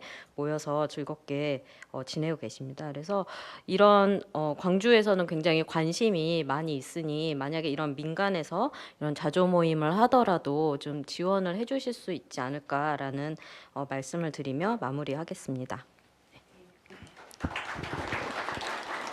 네, 김준희 우리 연구원님 고생하셨습니다. 네, 마지막으로 우리 토론자 모시겠습니다.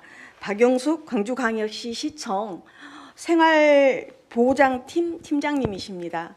이 일에 대해서 누구보다도 적극적으로 지금 현장과 함께 하고 계시는데요. 가장 희망적인 얘기를 들려주실 거라고 저는 생각합니다. 우리 박용숙 팀장님 모시겠습니다. 네. 제 토론에 앞서 사실 이 자리는 최소한 국장님, 과장님이 이제 참석을 해서 토론을 했어야 되는데 저는 팀장입니다. 팀장급이 이렇게 참석을 하게 돼서 좀 죄송한 마음이 듭니다. 일단 먼저 이 자리가 있기까지 그 지난 폭염에 이 실태 조사를 했던 관계자분들, 특히나 조사원분들 얼마나 고생하셨을지 정말 저도 이제 그 쪽빛 상담소를 몇 번 방문하면서 그 지역 그 비주거 시설에 거주하시는 분들 집을 몇 군데 이렇게 방문하기도 했었는데 정말 힘들더라고요. 그 폭염 때문에. 그런데 그 기간 동안에 그렇게 많은 분들에 대해서 실태 조사를 했다라는 것이 얼마나 힘들었을지 조금 짐작이 돼서 먼저 고생하셨고 감사하다는 말씀을 드립니다. 그 우리나라 헌법 그 조문에 이런 내용이 있더라고요. 다 알고 계실 수 있는 당연한 내용이긴 한데 모든 국민은 인간으로서의 존엄과 가치를 가지고 행복을 추구할 권리를 가진다라고 되어 있어요. 그리고 인간다운 생활을 할 권리와 건강하고 쾌적한 환경에서 생활할 권리를 가지고 있다고 되어 있습니다. 이를 위해서 국가는 책임을 지도록 되어 있습니다. 우리 시는 그동안에 사회복지 정책을 추진하면서 그 복지 사각지대 해소를 위해서 나름 열심히 노력해 왔다고 생각을 합니다. 그렇지만 아직도 복지 사각지대는 존재를 하고 있고 그런데 이 비주거 시설에 대해서는 그동안에 좀 예외였지 않았나 하는 생각을 갖게 되었습니다. 그동안 이제 현황조차 되도록 이제 파악이 안 돼 있었잖아요. 이제 저희가 이제 보건복지부에 매년 그런 노숙인 등에 대해서 현황 보고를 하고 있는데 그 이제 22년도까지는 비주거 시설 거주자가 한 명도 없는 것으로 이렇게 보고가 돼 있었어요. 그러다가 갑자기 23년도에 250명이 보고가 됐었는데 아마도 우리 다시서기 지원센터 이렇게 개소 이후에 동구 쪽 쪽방촌 이렇게 실태 조사를 하면서 그 수치를 반영한 것 같습니다. 그리고 이제 올해 계획에 우리 광주 전역에 한 600에서 800여 분 이제 거주하는 것으로 이렇게 예측을 하고 이렇게 이제 실태 조사 계획이 돼 있었는데 실제로 이제 확인을 해보니 900명이 넘죠. 이렇게 많이 있다라는 것을 그동안에 저희가 간과한 부분이 있어서 좀 행정의 책임이 좀 크다라는 생각을 갖게 되었습니다. 물론 이제 이분들이 모두 다 이제 그 뭐 복지사각지대에 놓여 있었던 것은 아닐 거예요. 이제 수급자분들도 많고 하기 때문에 그렇지만 어쨌든 노숙인 등 복지 측면에서 보면 저희가 좀 많이 좀 무관심했던 것 같습니다. 그래서 이제 올해 실태조사 결과에 대해서 정말 많이 궁금하고 관심이 좀 많았었습니다. 이제 뭐 실태조사 결과야 그동안에 이제 우리 발제부터 시작해서 이제 많은 얘기가 있었고 했으니까 저도 이제 토론문에는 많이 작성을 했었지만 다 배제를 하고 이제 실제로 이제 지원 방안에 대해서 우리 발제하신 이선미 실장님께서도 이제 말씀을 이제 해주셨는데 그 방안에 대해서 어떻게 이제 문제를 해결할 것인가 이게 이제 중요할 텐데 저는 이제 또 이제 행정의 입장에서 말씀을 드릴 수밖에 없는 부분이 이제 그 어떤 저희는 재정적인 한계점이 있어서 이 부분을 말씀을 안 드릴 수가 없네요. 일단은 제가 이제 드려야 될 부분은 말씀을 드려야 되기 때문에 말씀을 드리겠습니다.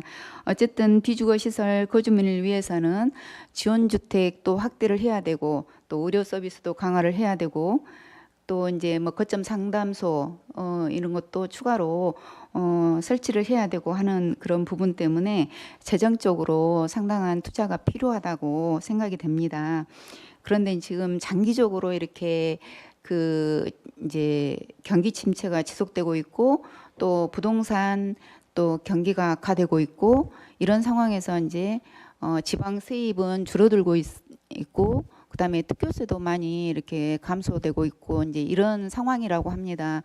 그래서 재정적인 상황이 되게 안 좋다라는 것을 어쩔 수 없이 제가 말씀을 드리고요.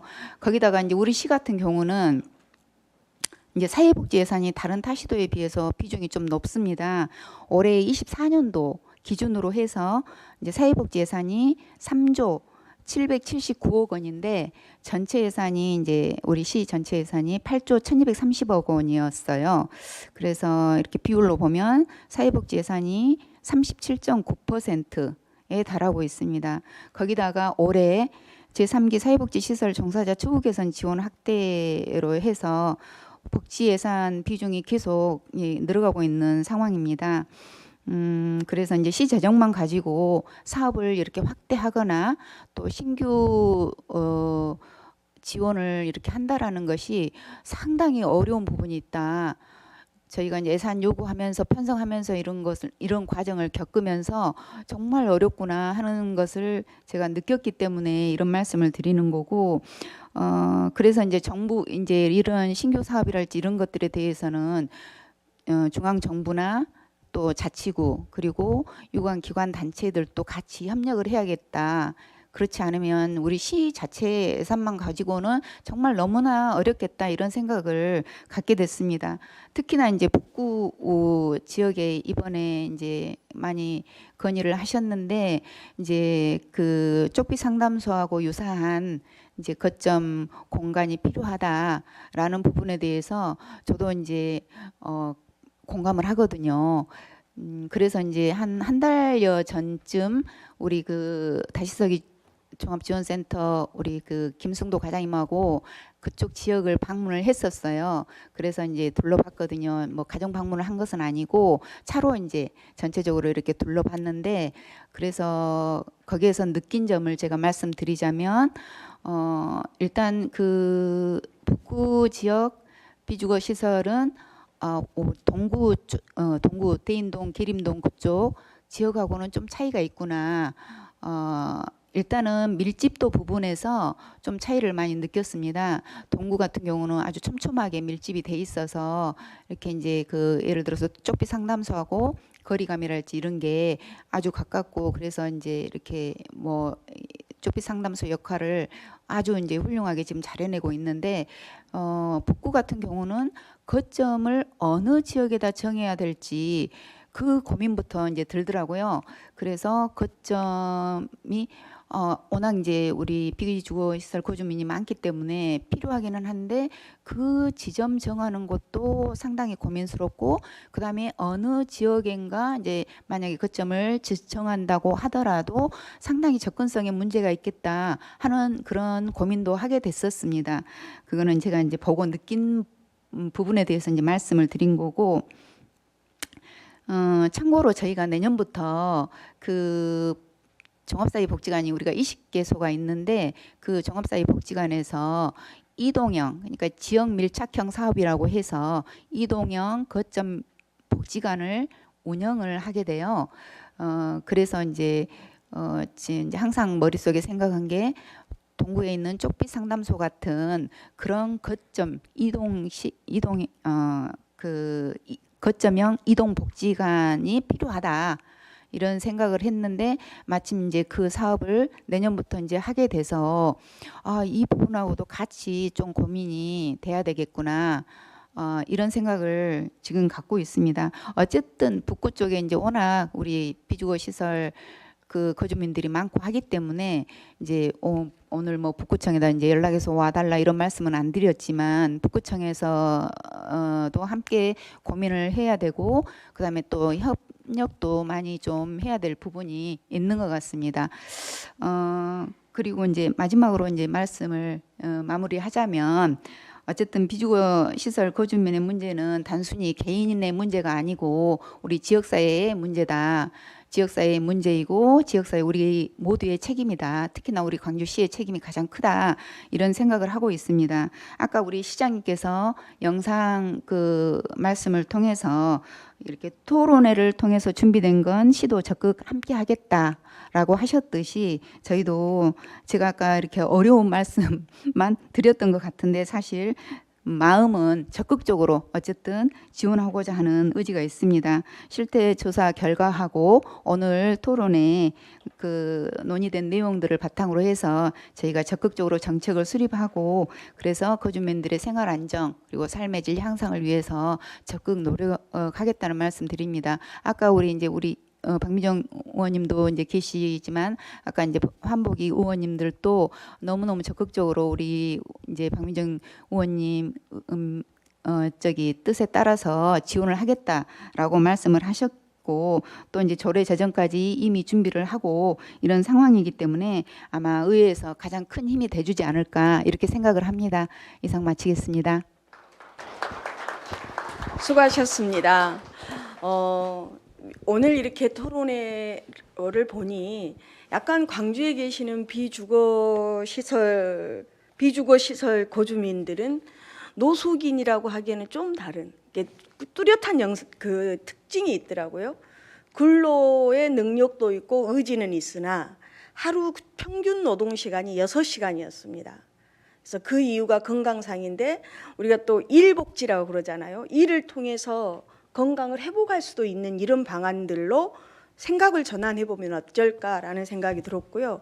가장 큰 욕구는 이분들이 이제 주거 공간 임대 아파트라든가 공공임대를 들어갈 수 있는 방향을 복지건강국하고 도시재생센터 이렇게 몇 군데 관련 업무 부서들하고 협업을 해야 되지 않을까라는 생각이 듭니다. 그러면 완벽하게는 아니겠지만 하나하나 방법을 좀 찾을 수 있을 거라는 생각은 좀 듭니다. 그 부분에 우리 박영숙 팀장님하고 실질적으로 같이 하겠습니다. 박영숙 팀장님이 팀장님이어서 그런다 이렇게 생각하시면 안 됩니다. 우리 시의 행정은 이걸 담당하는 중후부서의 팀장님이 가장 잘합니다. 그래서 과장님께 보고를 어떻게 하느냐, 그 다음에 국장님께 어떻게 보고하느냐, 이번 토론회를 마치고 이 토론회 결과를 팀장님이 시장님께 어떻게 보고하느냐에 따라서 우리는 설득할 수도 있고 일을 해 나갈 수도 있습니다. 다시 한번 우리 박영숙 팀장님께 뜨거운 박수 보내주시기 바랍니다. 지금부터는 질의응답을 받도록 하겠습니다. 저희에게 주어진 시간이 4시까지입니다. 계신 분들이 손을 들고 소속을 밝혀주시고 성함을 말씀해 주신 다음에 질문자를 지정해서 질문을 해 주셔도 되고요. 이러한 부분은 꼭 이런 애로사항이 있더라라고 하는 부분의 정책적 제안도 같이 해 주셔도 됩니다. 손을 들고 좀, 마이크 좀 갖다 주십시오.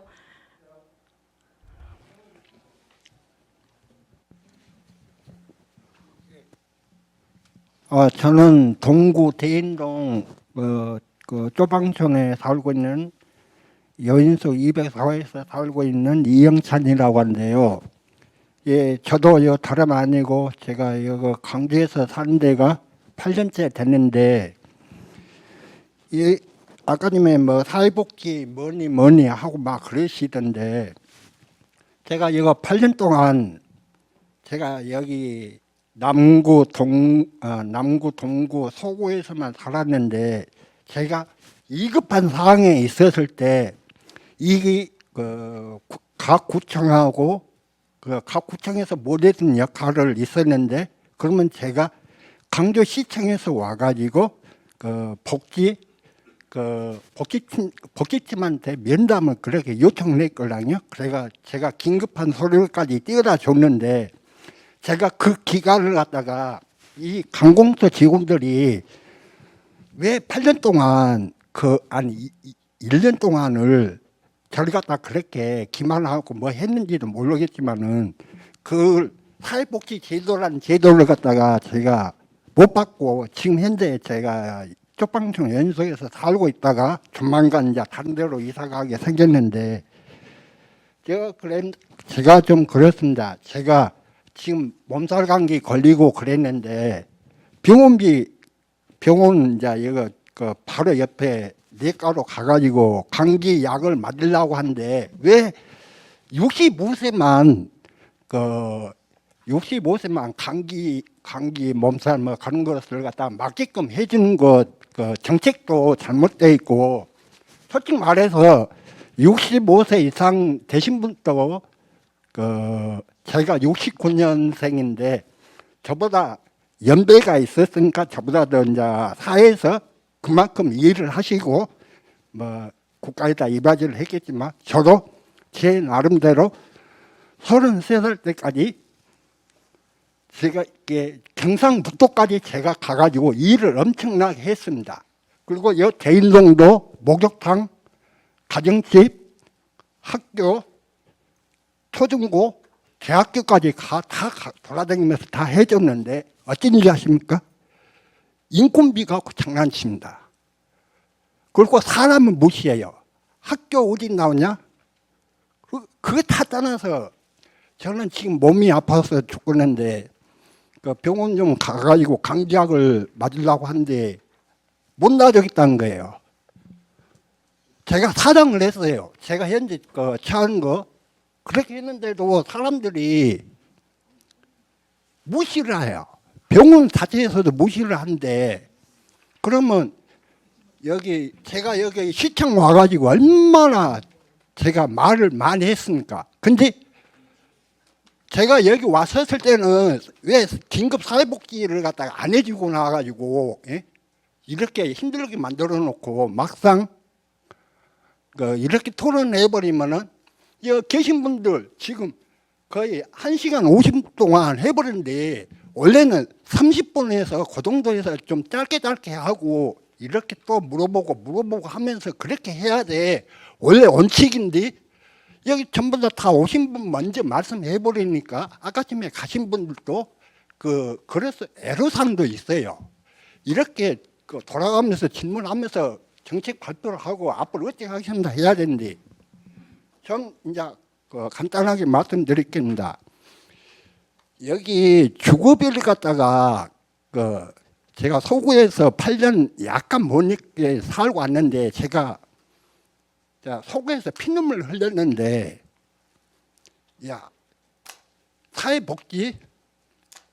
사회복지사들이 저를 갖다가 장애인 취급을 해요. 사회복지사가 구청, 주민센터, 여기 시청 와가지고 어떻습니까? 경찰까지 불러대요. 얼치고는 없어요. 제가 도움을 요청했었을 때는 안 해주고 제가 어렵게 지금 해가지고 했는데 일용직 깼다고 일용직 그것도 며칠 하루 이틀 그래가지고 이거 연수로 이사 와가지고 뭐라 하더라 돈을 갖다 모아가지고 왔는데 어렵게 왔는데 사람들이 안 도와줘요. 아니 권위사님 그런 게요. 아니 그런 말 하지 마세요. 제가 뭐 싸움한 것도 아니잖아요. 선생님. 아니 생각을 해보십시오. 아니 발언권 주거비 드릴게요. 네. 주거비도 네. 지금 20만 원 받다가 13만 원으로 이제 네. 깎이게 생겼는데 이게 대신에 다른 분들도 하시고 싶은 말씀이 있으실 겁니다. 그래서 우리 선생님 상담사를 누굴 좀 연결을 해드릴 수 있도록 그렇게 해주시고요. 선생님이 마무리를 해주시면 다른 분들도 질문을 좀 받도록 하겠습니다. 일단 마이크 마무리하시라고 드리세요. 네. 아니 거기 과장님 선생님께 마이크 드리세요. 네. 아니 봐보세요. 저도 여기 중구 쪽에서 왔을 때도 저도 많이 도움 받았어요. 그래가지고 연속에서 이제 다른 데로 이사 가게끔 많은 도움을 받았어요. 저도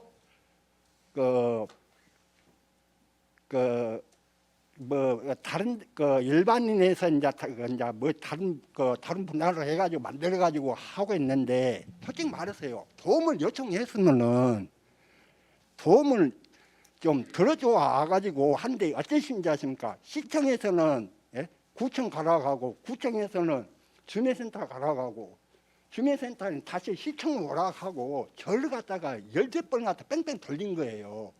그 기간이 넘어버렸어요. 예. 알겠습니다. 선생님 그런 애로사항에 대해서 조금씩이라도 개선될 수 있도록 마련된 자리가 오늘과 같은 자리입니다. 동구에 우리 들락날락 센터 이렇게 생기면서 많은 부분들이 완화되거나 해소되어 가고 있는 과정입니다. 어떻게 한꺼번에 다 될 수 있겠습니까? 또 다른 분 질문을 좀 받도록 하겠습니다. 선생님 주신 애로사항 잘 접수해 주시기 바랍니다. 다시서기 센터장님 한 번 더 선생님 만나보시고요. 깊은 얘기를 좀 들어주시기 바랍니다. 네, 다른 분 계시면 또 손 들고 말씀을 좀 주십시오. 우리가 이렇게 정책 토론회를 시의회에서 하는 이유는요. 방금과 같은 선생님들의 저런 애로사항을 어떻게 하면 가장 빨리 신속하게 해결할 수 있을까라고 하는 역할을 하는 곳이 시의회입니다. 진즉에 했어야 되는데 이렇게 늦게 시작해서 죄송합니다. 늦게 한 것만큼 내일부터 본 예산 심의에서는 그런 애로사항이 조금씩이라도 덜어질 수 있도록 열심히 하겠습니다. 선생님 그동안에 화나시고 억울하셨다면 이 자리에서 위로와 죄송하다는 말씀 올립니다. 더욱 열심히 하겠습니다. 네. 질문이 없는 것 같습니다. 우리 박영숙 팀장님부터 1분씩 마무리 발언하고 오늘 토론회를 마치려고 합니다. 네, 박영숙 팀장님, 네, 짧게 인사말과 함께 해주시기 바랍니다. 네, 시간이 많이 돼서 저도 최대한 빨리 단축해서 하려고 애를 썼었는데도 이렇게 시간이 많이 돼서 상당히 힘든 부분이 있으셨을 것 같아요. 들으시면서 그 부분에 대해서 죄송하고, 앞으로 어쨌든 제가 이 업무를 담당하고 있기 때문에 어쨌든 누구보다도 더 많이 신경을 써서 우리 행정에서 우리 그 비주거 시설 거주민들을 위한 행정을 정책을 펼쳐나가겠다라는 말씀을 다시 한번 드립니다. 감사합니다. 네, 오늘 귀중한 조사 자료와 여러 말씀 잘 들었습니다. 오늘 좀 시간이 마지막에 좀 촉박했던 것 같은데 다른 기회에 또 주민분들의 말씀도 더 많이 들을 수 있으면 좋겠습니다. 네, 감사합니다. 네, 지난주에 제가 사회복지 행정학회를 갔었는데요. 요즘은 최저 생활 기준이 아니고 최적 생활 기준을 어떻게 달성할 것인가가 관심이 되고 있는 세상이다. 그래서 우리 비주거 시설 거주민들이 원하는 최적의 생활 수준을 유지할 수 있는 날이 빨리 오기를 기대하면서 인사 말씀드리겠습니다. 감사합니다. 네, 앞서 플로어에서 여러 가지 의견 주셨던 그 선생님의 이야기 안에 사실 행정이나 시스템에 대한 문제, 의료에 대한 한계, 그리고 일자리를 통해서 발생할 수 있는 여러 가지 비합리적인 것들, 뭐 여러 가지를 담은 내용들을 쏟아내 주셨던 것 같은데, 이런 부분들을 하나하나 잘 담아내고 골라내고 서비스는 서비스대로, 정책은 정책대로 할 수 있는 족보 상담소 되기를 기대합니다. 고맙습니다.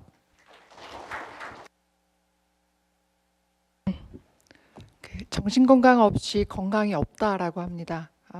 앞서 자료에서 약 20%의 분들께서 이제 죽음까지도 생각을 해본 적 있다라는 결과가 계속 마음에 남습니다. 마음이 좀 따뜻하고 위로가 될 수 있는 것들, 시에서 또 시의회에서 또 민간에서 또 저 같은 경우는 학교에서 같이 궁리하고 같이 가도록 하겠습니다. 오늘 따뜻하게 돌아가시기 바랍니다. 감사합니다. 오늘 이 자리에 오신 우리 선생님들의 삶이 조금 더 나아질 수 있도록 제가 할 수 있는 역할은 선생님들의 삶에 동행하는 것입니다. 제가 동구시의원입니다. 들락날락 센터를 시작으로 북구에도 쪽빛 상담소가 생겨서 선생님들의 애로사항과 선생님들의 고통이 정치에 반영되고 그것이 예산으로 갈 수 있도록 그렇게 하겠습니다. 그리고 선생님들의 삶이 좀 더 풍요로워질 수 있도록 이 자리에 계신 모든 분들과 함께 지지와 응원 속에서 선생님들의 인생을 박수를 쳐드립니다. 감사합니다. 마무리하겠습니다.